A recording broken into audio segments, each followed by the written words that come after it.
So I've heard you talk a lot about favourite relative positioning when it comes to our relationships. What is favourite relative positioning? Each one of us has a favorite relative. It's either a father, a mother, grandfather, grandmother, uncle, aunt, whoever. And these people all have a few things in common. First of all, they have our best interest at heart. They never make us wrong. They're very loving, they're very nurturing, they're very caring, they're very kind.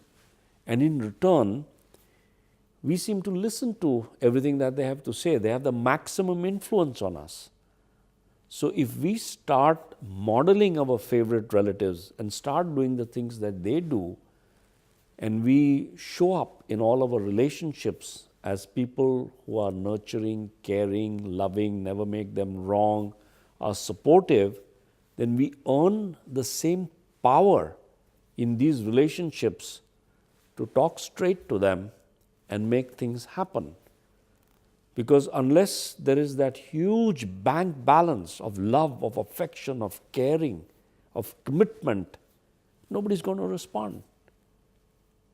So I tell people the best way for you to be an effective leader is to look at your favorite relatives and start modeling them.